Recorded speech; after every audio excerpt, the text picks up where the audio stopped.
Welcome back to Sunny Live Show, and thank you so much guys for tuning in. I'm here to update you of what is going to happen on Kwababa from the 6th to the 10th of July 2026 on Monday.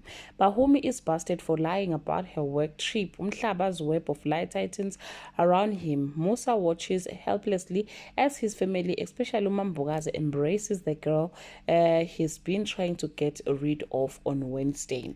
Solomon decides once and for all to make it clear where he stands with Zulake and Bahumi's relationship. Charlie presents Mhlaba with another tempting yet risky offer. Mapaseka chooses self-preservation over depending on Musa on this day.